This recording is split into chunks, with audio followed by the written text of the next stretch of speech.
pienso que es a veces algo complicado, pero se puede llegar a indagar en algunos campos.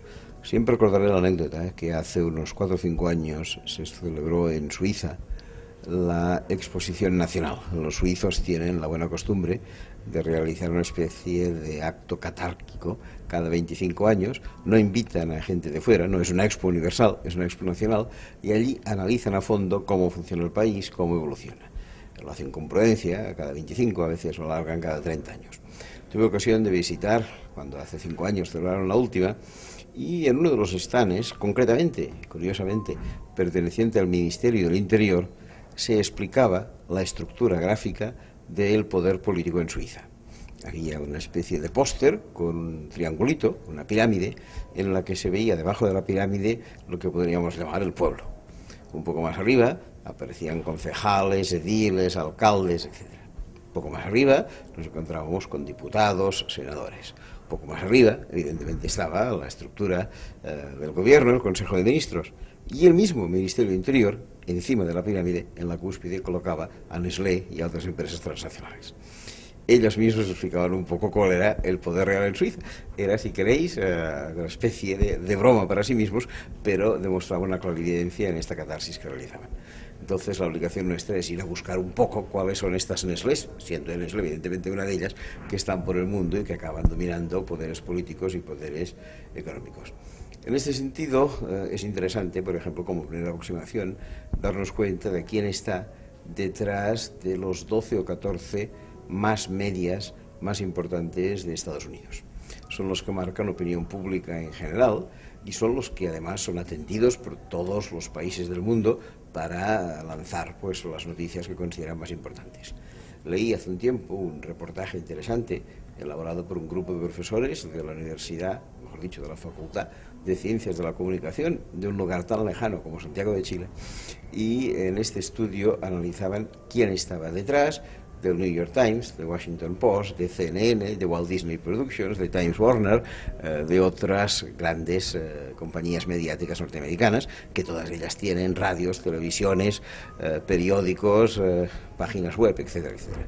Y te dabas cuenta que en cada uno de estos grandes medios de comunicación siempre había representantes de la industria farmacéutica, había representantes de la industria química, de la industria del automóvil, de la industria del petróleo, de la industria de armas, antiguos altos cargos de la administración norteamericana y así sucesivamente.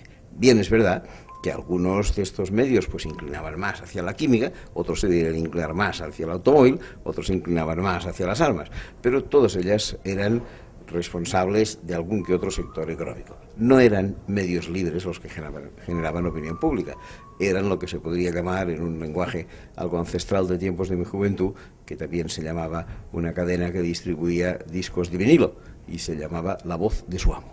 Estos grandes medios no son otra cosa que la voz de su amo. ¿Y quiénes son estos amos? Yo pienso que es difícil saberlos, por descontado, el G8, el G20 intentan mantener un poder político importante, nada democrático, en absoluto democrático. ¿Quiénes son los países que se han autonominado para pertenecer a estos grupos? Si hay que resolver temas mundiales hay que ir a las puertas de Naciones Unidas, no a estos grupos. Pero incluso por encima de estos grupos hay organizaciones todavía más discretas, no digo más secretas, pero sí más discretas, que intentan, pues, digamos, centralizar este poder. A mí se me ocurre en este momento una, que no es seguramente la más poderosa de todas, aunque seguramente sí la más famosa, que es el Foro Económico de Davos en Suiza, que tiene lugar pues siempre la última semana del mes de enero de cada año.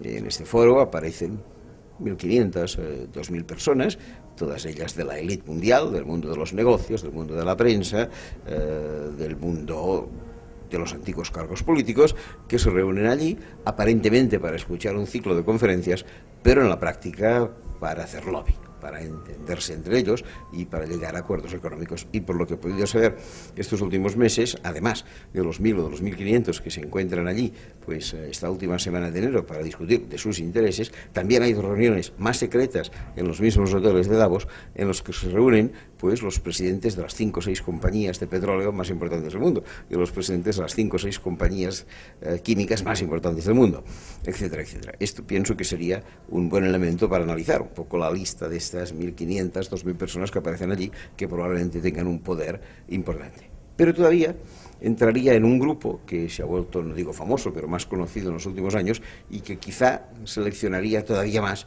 este poder. Y me estoy refiriendo al poder del grupo Bilderberg. Y el grupo Bilderberg fue creado en 1954 por dos personajes, uno ya fallecido y el otro muy viejecito, que eran respectivamente el príncipe Bernardo de Holanda, el padre de la actual reina Beatriz, él falleció hace 3 o 4 años, y el otro personaje, ya muy viejecito, que es David Rockefeller, de la famosa saga de los petroleros Rockefeller. Estos dos personajes crearon este grupo, Bilderberg, que tiene el nombre de un pequeño hotelito en Holanda que tenía el príncipe Bernardo, aparentemente para establecer fuentes de diálogo, algo así como una especie de tertulia de casino. Pero esta tertulia de casino ha ido progresando con el paso del tiempo, ha tenido una periodicidad constante, siempre en los últimos días de mayo de cada año estos personajes del grupo Bilderberg se van reuniendo a través del mundo y aunque ellos dicen que sencillamente hacen tertulia, acaban dando instrucciones importantes, fruto de las cuales este mundo acaba moviéndose bastante en la dirección que ellos marcan. ¿Quiénes son estos miembros del grupo Bilderberg? Yo pienso, aunque no es muy conocido porque ellos son muy discretos, que existen como dos grupos de personajes, aquellos que son de asistencia fija y aquellos que son de asistencia esporádica como invitados. Los que son de asistencia fija no suelen superar la 50 de personas y cada uno de ellos suele acompañarse de 1 o 2 amigos, lo cual hace que al final el grupo presente puede llegar a ser de 150 personas cada año. Personajes, todos ellos claves. Personajes claves como pueden ser todos los antiguos secretarios generales de la OTAN, todos los comisarios de comercio de la Unión Europea, presidentes